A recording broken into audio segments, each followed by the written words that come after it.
Welcome. All right. I am Wendy, and today we are going to be talking about raising healthy eaters without repeating all the shame that you grew up with.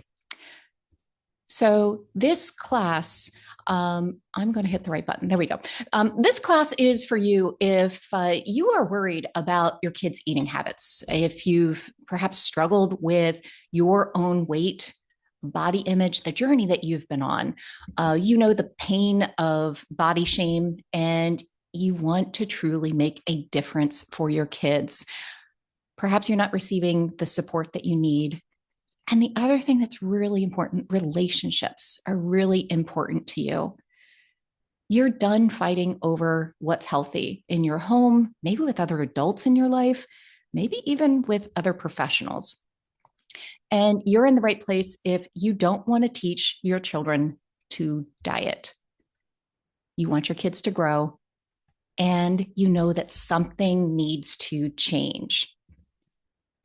So after this class, we're going to make sure that you're going to be 100% clear on what's actually going on behind the scenes with your children's eating habits, why you're not seeing change from all of those tip sheets that pediatricians, and I'm going to raise my hand actually quite quickly, pediatricians, I am one, the ones that we give out, but you're like, this just isn't working for me. And then the other thing that you're going to get today, be very clear about the 3 simple steps that are going to completely shift the generational BS. I'm going to keep on my pediatric mouth today to really change your family's relationships. So, for introductions, hi, I'm Wendy. I did get a very significant haircut recently. So, yes, that is still me in the photo.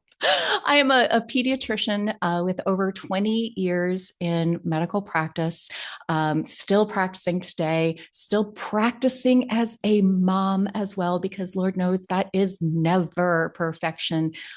We are still learning and growing. My specialization within pediatrics is actually family emotional health and growth. And we're going to discuss a little bit more about what that actually looks like. And I have worked with over 100 families, specifically within Family in Focus, within this particular container to become healthier from the inside out. And I am using these same tools and methodology within general practice as well. So for housekeeping today, we're going to be here for about an hour.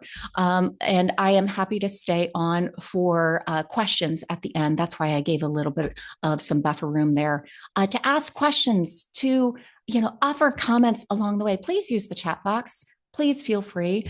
And as Jen has already put in there, please, what is it that you'd like to learn in today's class? What is it you really want to see us exploring today? And if for any reason we're not covering it, guess what? That's what we've got that extra time at the end. So please stay on, stay on. I'm happy to address those. There will be a replay available, but just for a few days. And we'll also be touching base about the details of the Family in Focus program at the end. And there we go. So let's just talk about you for a moment, because honestly, you are the reason why we're here. You want to know that your kids are going to be healthy. You want to stop feeling like the bad cop, always having to be the bad cop. You want more peace, calm, a plan that actually works, not somebody's tip sheets and, health recommendations, but what actually works for your family. And let's just add, with a lot less meltdowns. You want to raise your children without the shame that you experienced about your food choices, about your portions, about what was on your plate, as well as your body throughout all the time that you were growing up. And you want them to feel confident in their bodies without seeding disordered eating. And you want your kids to develop healthy relationships with food, with their bodies, and not overlooking the relationships that we share. You want to make sure that your kids and you develop a healthy relationship together. So it's a lot. It's a lot on our plates. You're doing a lot, keeping an eye on portions in the pantry and, all the different things about their exercise time, all the different components to what they're eating, how long they're taking in the shower or staring at the mirror. And of course, you're keeping an eye on all of this information that's out there from the different experts and the recommendations that they're putting out there while also trying to keep your kids offline. Probably worried about going down the same path that your kids would be going down the same path that you've been on, maybe fear of metabolic diagnoses. And also, what about eating disorders? Parents describe that there's just so much friction in their homes. And so, going back to not wanting to be the food police, we're never the good cop, by the way. Notice how we're always the bad cop. Questioning, like, why does it always have to be a fight over portions and just getting kids to move, getting them off the internet, and just being exhausted all the time? Parental exhaustion is so real, as is that sentiment that it feels like I'm failing my kids. I want to create change, but I don't want to shame them and I don't want to shame their bodies. So, all of these different recommendations, all these things that we've been seeing, the tip sheets, all the gurus that are like, this is just what you need to do. There's a simple reason why these tactics aren't working. You're trying to change your kid. You're trying to desperately avoid the pain that you experienced. And that makes complete sense. We don't want them to feel shame, to be restricted. We're trying to make change. And that all makes sense, except we're trying to change the patterns without understanding why they're there in the first place. Trying to change habits, trying to change growth patterns without actually understanding what's behind all of that. And you just can't change what you don't understand. It's kind of like saying, I'm going to come in and change this whole, system without actually understanding how it's working in the first place. So let's talk a little bit about what's working with kids' behaviors. So as we want to create healthy habits. Our behaviors are habits, but our behaviors are there because they work for us. The habits that we have right now, no matter what they look like, in some way or another, it's working for us. It feels good. It is meeting our needs. And again, you can't change something that you don't understand. So if we don't understand how it's working for us, it's really hard to understand why it's so hard to change. And sadly, our parents didn't have the information and have these open discussions about this. And that's where a lot of us grew up, in homes where there was shame, there was restriction, there was a lot of the food rules. And it fell on deaf ears because it was something that they didn't understand where we were in our bodies, but also they weren't understanding the struggles themselves. So, there's that, the mantra out there, well, just serve them good meals, serve nutritious meals. But that person is clearly not living with your kids. They don't understand the nuance behind, what your kids will eat, what they won't eat, how difficult it is in that witching hour, the dinner time hour, where everything is getting all loose and crazy and everything is chaos. Because, kids don't just like nutritious foods. Maybe they don't like what it is that you're serving, and yet they're going and raiding the pantry. Maybe you have a picky eater. Maybe that picky eater has something that you're like, yes, they're eating it this week. Maybe they're eating it this month, and then it's gone. It's just, trying to keep tabs on what is it that they're eating. Maybe you're getting those recommendations, those prescriptions for change, eat less, move more. It's just not connecting with where you are. So, for understanding shame, so there's a lot of shame that has been used in families, in professional settings, yes, in medical offices. Unfortunately, it has been used as a tool. Um, and I want to acknowledge that it is actually a powerful social tool where we're trying to create norms in a lot of ways, thinking about, um, like with rules and laws and, trying to get people to follow. I go right to road rules and how, you don't want to break these rules or else you may be shamed. And so it's a powerful social tool. It keeps people in line, but it's awful for helping them learn and grow because we all mess up. There are always times that we don't follow the rules. And then what happens? What happens with shame, with that message about, hey, there's something wrong with you? It backfires.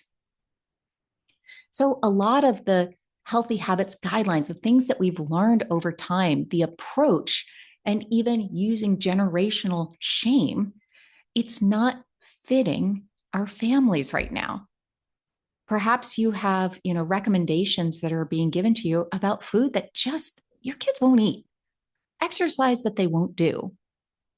And I admit, like, this is something that I notice how I would write out that prescription for change. Like, all right, I know how I can help families. This is how much to move, how many minutes, how much intensity. Here's some ideas. Come back in 3 to 6 months. Let me know how this is working. And parents actually came back and they said, I don't like to exercise. Now I'm trying to get my kids to exercise. We're just fighting all the time. And so it's not fitting our families where they are right now. And that's the thing where there's a lot of these approaches, they just aren't working for us either. So I'd like to offer a solution. And it sounds very simplistic, but just wait with me. Okay. Just hold with me because it's something that really opens up a vastly different experience within our families.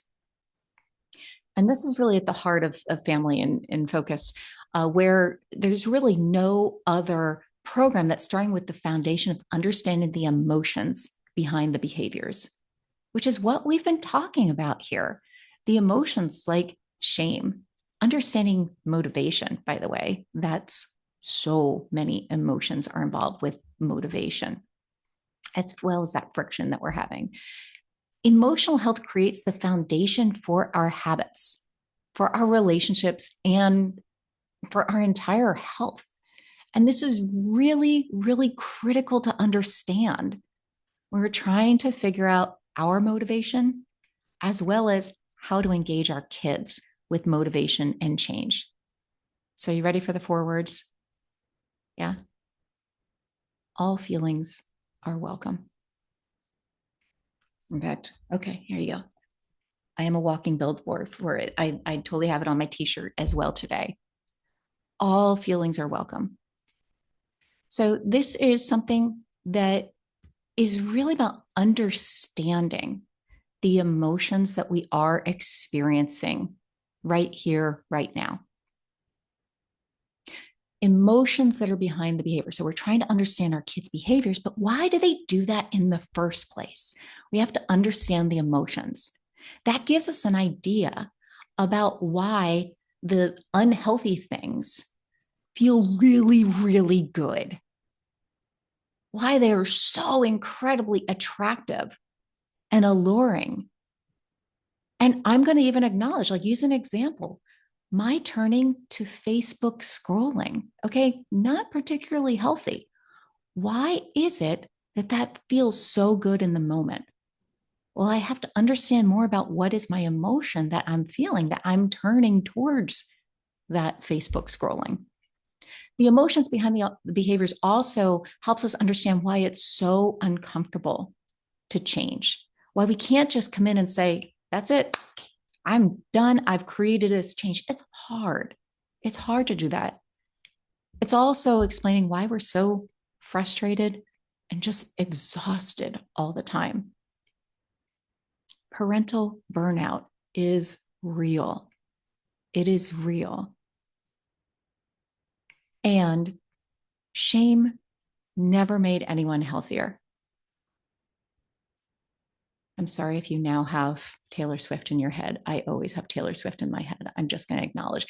And the woman spits truth. She may say it a little bit differently, but you know the sentiment. So, why haven't we been focusing on emotions? Well, let's just acknowledge it. Emotions are uncomfortable, but they're uncomfortable because we haven't been practicing them.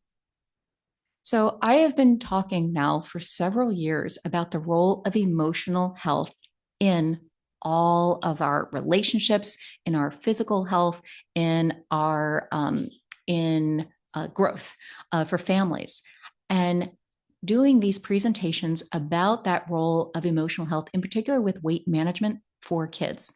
And there's always a physician in the back of the room that says, I don't have time for this. This sounds great. I don't have time for all of this emotional stuff. And I've learned over time to kind of change the way that I engage with that particular observation. It's not even a question that they have. They're just observing it. They're like putting it out there, like, yep, shut it down. Is because we haven't been practicing it. This is not the type of conversation that we have been having over time. So, of course, it's uncomfortable. Practice doesn't make perfect. Practice makes practiced, and it makes things more comfortable over time as we're getting used to what it's like to have those conversations. We've also been taught that being uncomfortable means that something is wrong. And so we're like, oh, I can't do that. There's something wrong here. Another reason why we haven't been talking about emotions is because food is just so much easier. It's just so much easier to say, change what you eat, change the portions. And yet notice how that expert guidance for portions and foods are not actually changing how we eat, because it's not understanding why we eat in the first place. By the way, that's emotions. And again, I don't have time for this. It's not just physicians that are saying that. It's all of us thinking that engaging, talking about emotions, feeling our emotions is going to be taking so much time. It's kind of like this, there's this misconception. It's like opening up Pandora's box and you're like, oh no, there I go. I opened up the emotions box.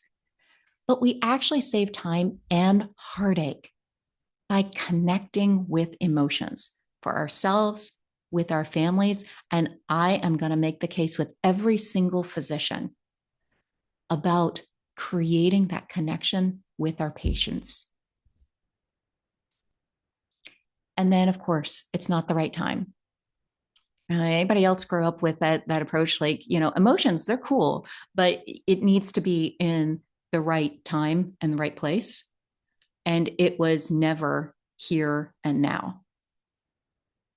I heard that loud and clear throughout all of my medical training. It was like, okay, well, emotions, that's cool, but no, not here. You don't do that professionally. You don't do that here and now. But I invite you to just stop and write down, when will it be the right time to talk about emotions, to learn about the emotions that are running behind the scenes for your health, for your family, for your habits. And then the other observation that comes up when talking about understanding emotions is, well, hey, my insurance should cover this with all of these conversations. Well, let's look at the things that we're going to leave in the medical office, okay, where we turn for insurance to cover those conversations. There's so much that's happening in the medical office that is not supporting our health, whether it is weight stigma, having a cap on the amount of time that we can discuss these subjects that take a lot more nuance, take a lot more engagement. We're prescribing these weight management plans that really are diets. They're diets just, kind of in the sheep's clothing and, saying that it's under the guise of health, but it's really just the same old story with diets. There's such a focus on numbers to be able to quantify what success looks like. The whole concept of an ideal weight, who described that? And how is it that that applies for each and every one of us? There's also prescriptions and fixes that don't connect with where we are, our lives, the changes that we want to make in our families. Of course, also in the medical office, you get one appointment slot, one person at a time. So it's very individually focused. There's lots of measurements. And of course, there's always those words. It's normal. It's normal. There is nothing that we need to do here. So, how often families come in, and I'm going to use the example with the pediatric office, they come in with concerns about their children's eating habits, about their growth.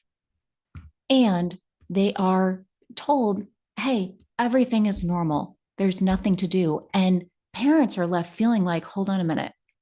That's it? Now what? Like, I have to wait until something's abnormal in order to be able to create change. And so what happens is we're not connecting with families, with parents just like you, about what the needs are in our homes right now.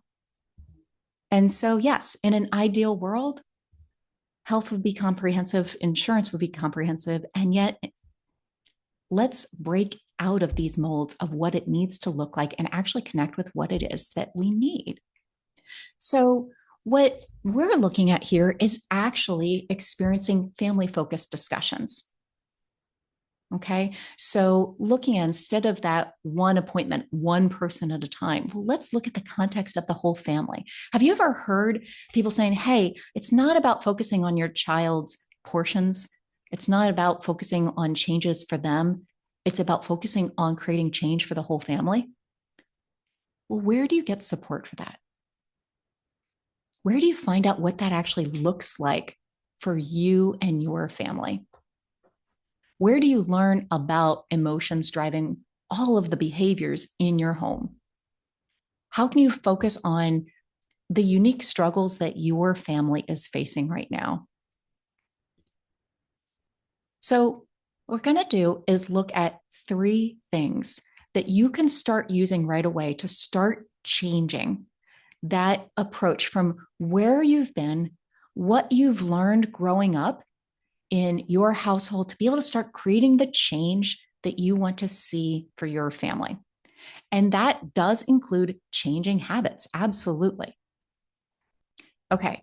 So, step number 1, I'm going to ask you to just practice with me. It's to pause and just take an exhale. So,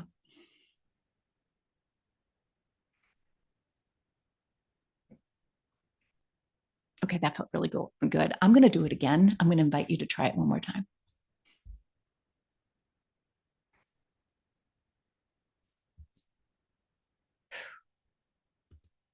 Okay. The pause, the pause, the breath. It is interrupting the cycle. It is slowing down your nervous system. A pause, it buys time and perspective. It gives you a little bit of space between whatever it is that you're facing right now and the next step. This is why the Family in Focus newsletter is called the Exhale. It's not because it's like some kind of place where we're all going to be sitting around doing Zen, meditation. It's because it's creating a space to breathe, to reset our nervous systems first. It is the very most important step of all, and the one that's been practiced the least. It's also the one that our parents didn't get to practice.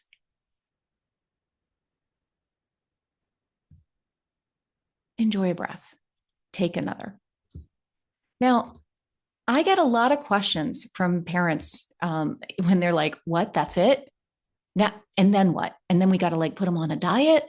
Like, no, hold on, let's pause. What we're actually doing is regulating ourselves first. And I use, okay, I love this. I'm just going to hit this again. Oh, hold on. We're going to go back. Okay, there's my snow globe. Okay, I love my snow globe. That's Philly, by the way. You can see Rocky as the settling happens, Rocky on the steps of the art museum. True Philly. So our life is like the snow globe. There's a whole lot of sparkly things just swirling around in our lives, that chaos.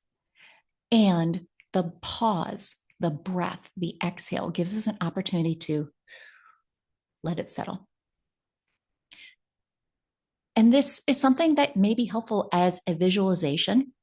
Maybe you want to get your own snow globe, but maybe it's just something where you have a moment to let everything kind of drop down by a degree or two and to have a clearer vision of where you want to go next.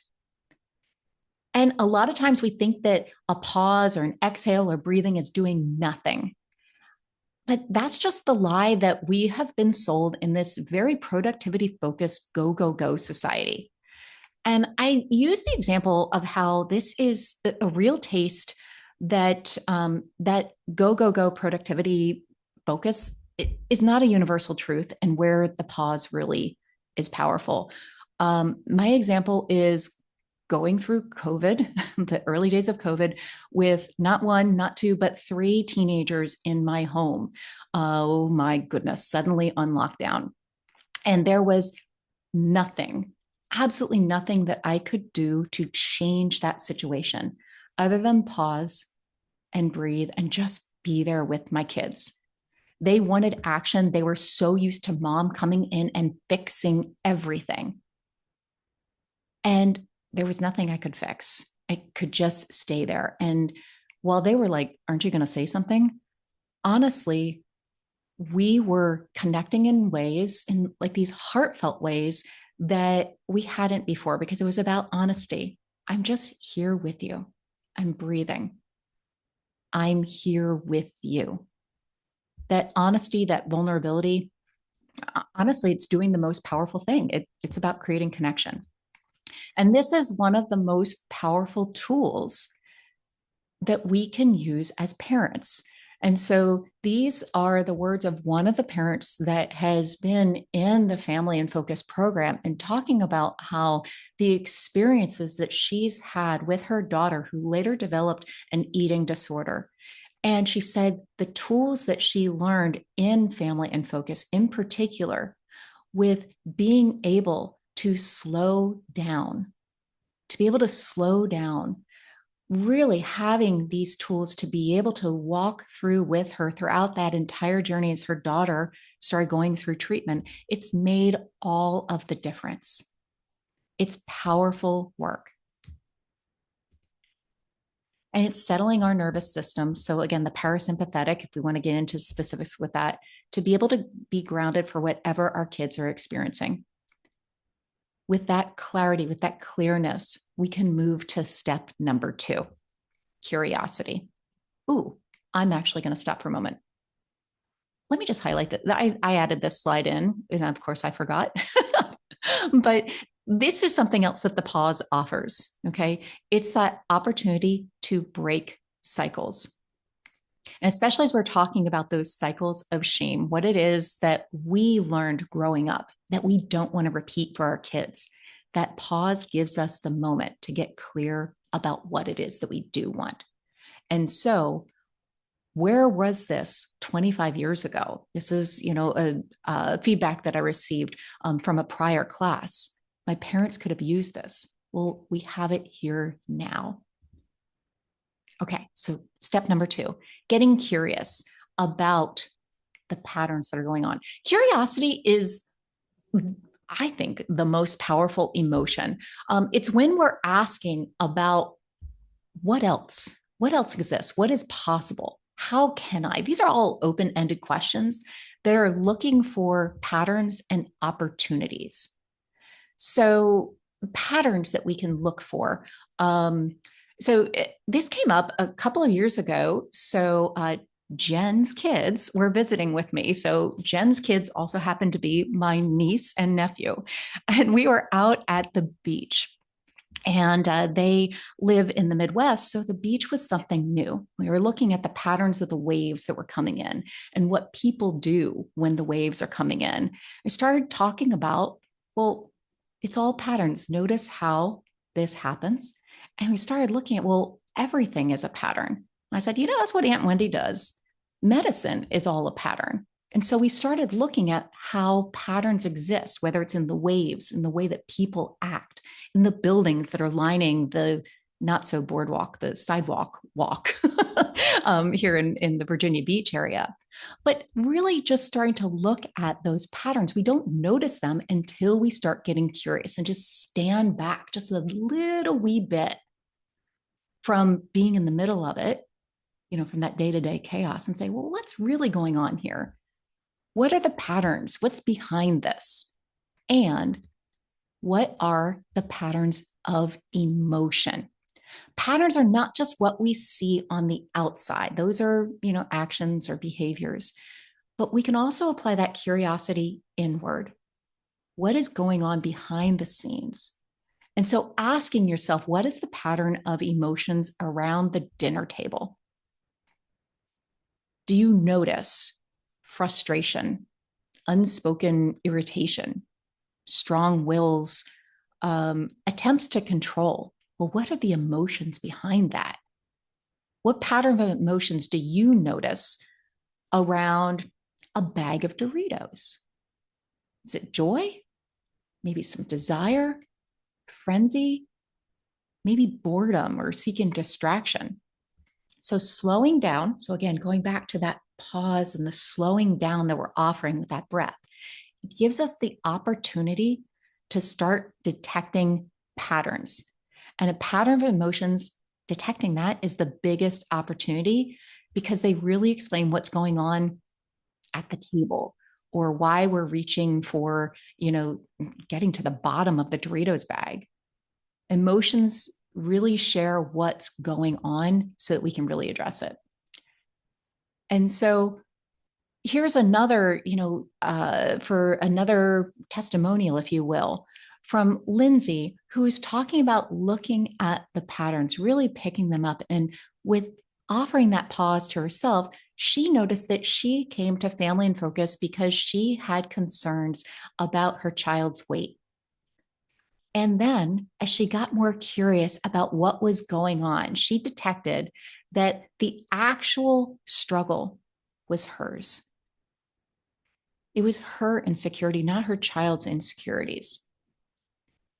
And so, this has been something where she's been able to shift from that feeling of overwhelm to, hey, I see where I can take the next step. And that's really what's important with the third step, with connecting with emotions. So our traditional approach to feeding, growing weight, it always has the word management around it. And there's so many, kind of feelings like we're being managed or judged or controlled by others.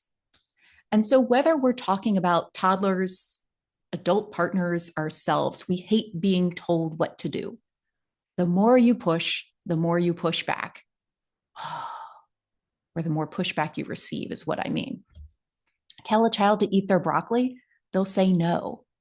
Tell me I have to go exercise for an hour every day, and my inner 4-year-old comes out and says, no, you are not the boss of me. This is all completely normal. We have been pushing, but what we've been missing is connection. Connection is both an action and it's an emotion.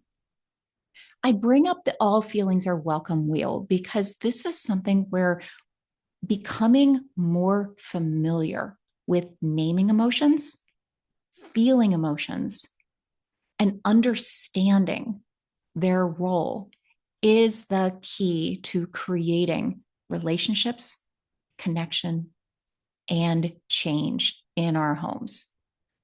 So I start by really naming and noticing emotions, naming them. A lot of times we're like, feelings are problems, but really welcoming how feelings are telling us that they're messages. They let us know what is needed.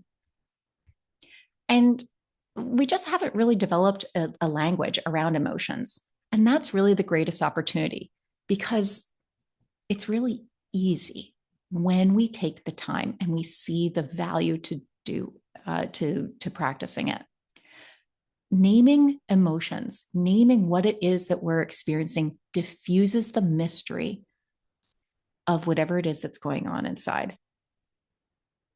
So, how often I name it out loud now? I am frustrated. Frustrated. Okay, frustration. That's what I'm feeling right now. And along with the pause, naming and the pause, it gives us a moment of not pushing away the experience, not saying, I can't believe I'm frustrated, or I just need to do something to not feel frustrated right now, but to really understand what's going on, why that frustration is there, and what you actually want to do about it. So in Family in Focus, we talk openly about emotions. We play with them, not in a poking fun kind of way, but as a pediatrician, and I will also acknowledge from my background in comedy, it's bringing in play so that we can look at things from different perspectives. Playing is how kids grow. It's how adults grow too, by the way. And so we get to explore in different ways, to experiment, become more familiar with emotions, because familiarity makes us more comfortable. Remember that part about how emotions were just so uncomfortable? Well, the more familiar we become, the more comfortable it is. And practice builds confidence. As we're practicing, we learn how to truly feel emotions and come to learn that emotions tell us everything about what's actually going on behind the behaviors. So it's not about bringing in shame. It's not about fixing it. It's about curiosity and connection to what is being experienced. And then feel what's underneath. This is the step that we want everyone to do first. You're like, hey, feel your feels. And so this was actually feedback that I got from a parent I did a session a couple of months ago called Emotions Matter. And it was really about feeling our feelings, taking some time and walking through that. And a mom offered the feedback. She said, I have been telling my kids for years to just feel their feelings, but I've never actually done it myself. I never actually took that time to see what that means to feel hungry, to feel whatever it was that the kids were feeling when they were turning for food. So, feeling boredom or feeling restless. What does it feel to just sit there with it? We want everyone else to do it. But how do we start understanding what that feels like first for us?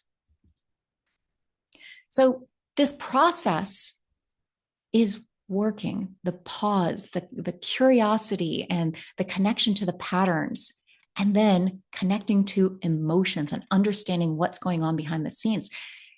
This all works because it's not about coming in to try to fix, it's about noticing, understanding, actually understanding, hearing what the emotions are telling us is really going on in our homes. And then we get to regulate ourselves and then share that regulation with our family. So this is something that Steph shared with me a while back. So she had said, hey, everything's been going good here in my home. And I notice my son is always listening in the background. And her son shared with her, I love Wendy. She's making you a better mom. This is the ripple that happens in our families as we're creating that space We're creating that space, that regulation for ourselves. And then we get to invite our kids to experience it too. I never met her son, not once. And so it's something where she is the one that's creating this ripple. It has nothing to do with me.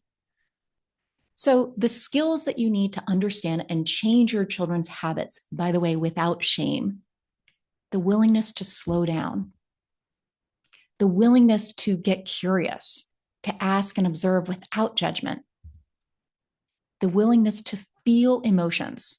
Oh, all the emotions, uncertainty, worry, frustration, exhaustion, all of them apply. All feelings are welcome. And the willingness to let them, our kids, feel and express their emotions. I did not say anything that this is going to be quiet. They all get to express that as well. And the willingness to be the one to change first. So this is really about noticing those emotions, ours and our children's, and then hearing what they're trying to tell us. This is very different because we were raised in a society that didn't apply the time, the tools, didn't have the capacity to understand how change actually happens. And so they tried to fix us. They tried to just say, well, just go and change the way you do it. And now we find ourselves trying to do the same because that's what we have learned. But it's not working. And so that's where we can start looking for, well, what does work for my family? And when we apply these principles, okay, again, going back, it's pausing, look at the patterns with curiosity, and then connecting with emotions. Well, the result is that we find more calm and peace and connection, better relationships in our homes. Those relationships, it's with our food, with our bodies, with ourselves, and with each other. And we get to model what we want our kids to practice, all without the stress of having to run around to all these different offices and making it something about how individuals need to change. It's where we get to create change as a family. And so what I'd like to offer, okay, is that this is where Family in Focus is really unique to be able to support parents throughout this entire process. So I will put it out to everyone. This is where I'm going to describe the Family in Focus and what is different and available to you. Please join me here. So what we have is the social emotional skill building and stress relief. It's a strategy to be able to help your family grow stronger relationships, again, with food and body and each other, to be healthier from the inside out. And what you get in Family in Focus is a 6-month personalized access to my new program, which is called Feel, Connect, Grow, because this is encompassing all of the aspects that we've been talking about here, feeling the emotions, connecting with them, and growing as a family together. And so you will get private VIP access to be able to support your family exactly where you are right now. Your life, your family. You get the signature 8-week course. So this is where Family in Focus all started, with an 8-week program. And it has expanded because it's something where parents are saying, hey, this is great, and change happens over a longer period of time. I want to be able to extend that support throughout multiple seasons. You also get access to the Emotions Lab course, as well as the Improv for Health course, which I will describe a little bit further, and community resources. So after our time together, you will find out what that means to be regulated, understanding your own emotions, and then know exactly how to help your children identify, name, and calm their emotions. So finding that calm and the presence to help your children and to feel more confident in your eating habits, healing your relationship with your body image, and feel secure in the fact that you are creating healthier relationships with your food, your body with yourself, and modeling that for your family. So you get personalized support. So 12 individual sessions with me. So this is coaching. And so let's acknowledge that while I am a pediatrician and I have 20 plus years of medical practice, there's something that sounds a little bit different here today, doesn't it? Compared to your traditional talk with a physician. In this container with Family in Focus and Feel, Connect, Grow, while I have my experience as a physician, this is not medical advice. This is actually helping you understand your family and the steps that uniquely fit you and your family. That's what's so vastly different from those traditional tip sheets and the handouts. And it's not just another prescription for change. That's the medical office. This is about the individual tailoring for your family. The other thing is that this is not all about weight. This is really any subject bringing in that, the stress and the strain that we are under as parents. Bring it on, because these lessons that we apply in all the areas of our lives. The other thing about the individual sessions, it's available when it works to you. You totally get access to my schedule, which includes 7 days of the week. There's different times that are available. So you get to schedule it for your time, what works for you. You also get access to the signature course. So as I said, it was an 8-week program. And you can look at the different modules here, which it's really about understanding the coaching model that we use throughout the program, but also why are we looking for food, understanding emotions and emotional eating, body image, where does that come from, stress, sleep, identifying our needs, as well as bonus sessions that are within the course about emotions matter, about eating disorder prevention, about really diving into what's the deal with relationships. I want my kid to have a healthy relationship, but what does that actually mean and look like? In the Emotions Lab course, this is social emotional learning for adults. And this is really a deep dive on emotions for us to be able to explore, to play. Yes, I do bring in games, to be able to really have that social emotional learning for ourselves. Our kids are learning about it in school right now. You talk about the SEL curriculum, but where do we get to learn about it as adults? That's what the Emotions Lab really expands upon, and that is included within Feel, Connect, Grow. The other thing that you have access to, I love this. So, Improv Your Health. So, this is another course that is about making that social emotional learning fun, and it integrates the lessons from improv comedy. So, I gave a nod before to being a comedian. It's really about improv comedy. And while I'll acknowledge that I get on stage every once in a while, I take improv off stage more than anything else. And these lessons apply to our families to be able to improve communication and relationships and become more familiar with emotions. When we play, it's a lot less icky. And so, Improv Your Health is about being able to play and explore with emotions. So, as a bonus, so as I was saying, this is really about tailoring for you. There's also twice monthly Q&A calls. So I call that question and application. You just come on in and say, hey, this is what I've been, experiencing. This is what I noticed in the course. As going on the courses are all self-paced and available anytime you would like, but you get to apply the lessons to your unique family and say, all right, I'd like to seek coaching.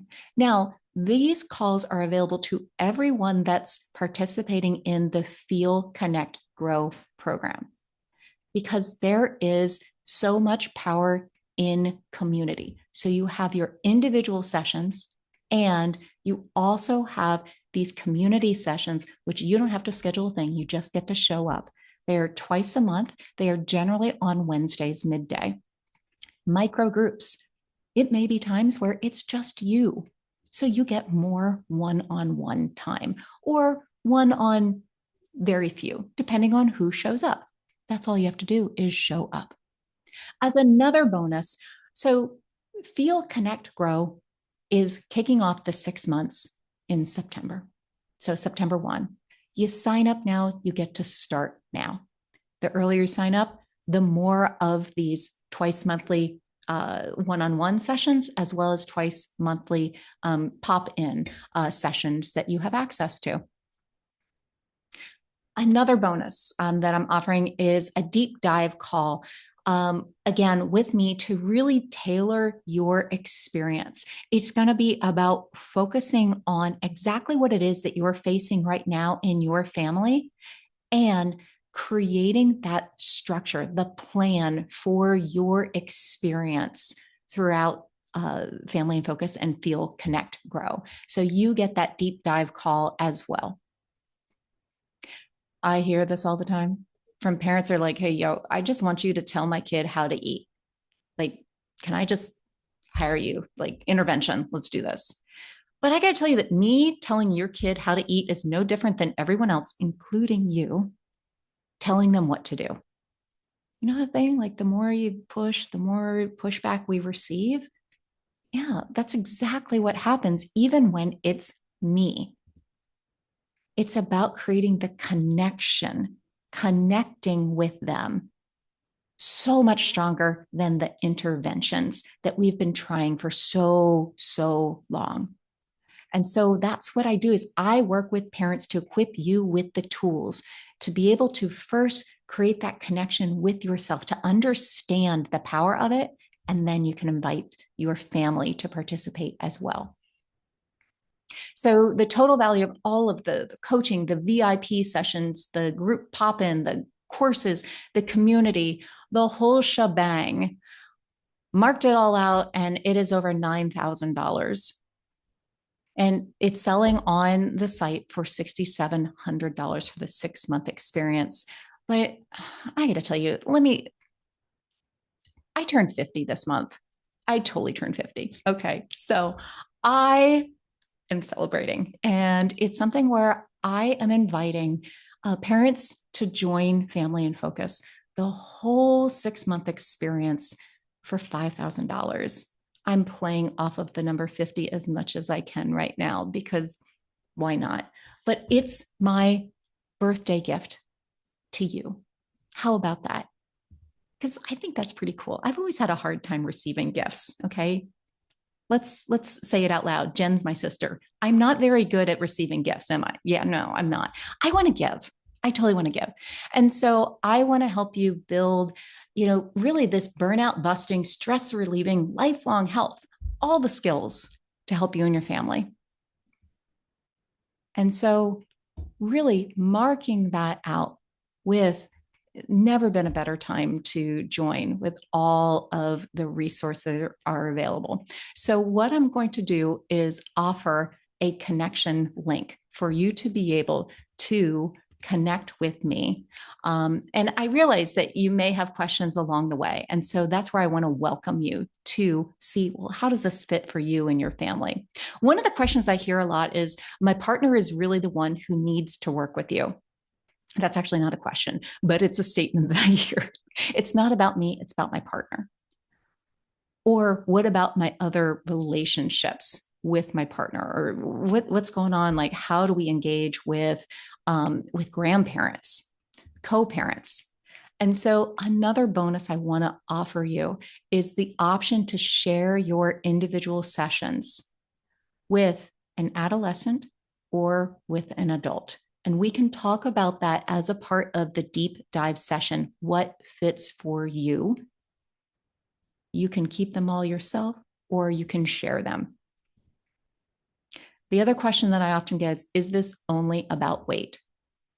Not at all. So turning back to Steph. So she said that one of the biggest things that she got was, she came in with concerns about her children's weight and growth and trying to figure out, okay, well, how do I address this?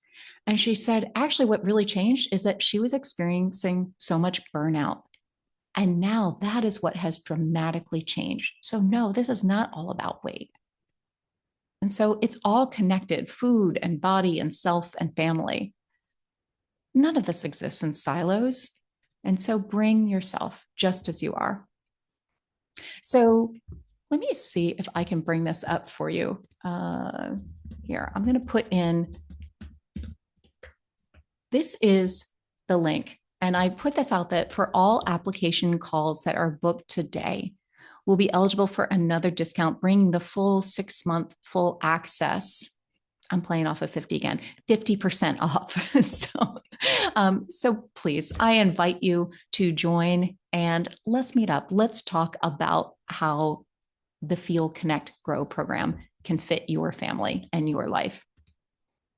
Thank you so very much. And then, of course, that question, does this program include access to me? Absolutely. Bring it on. You got me. So enroll now and save 50%. Join now with that button below. And then what questions do you have? So let's see what we have. So going back here through the chat, let me see what we have.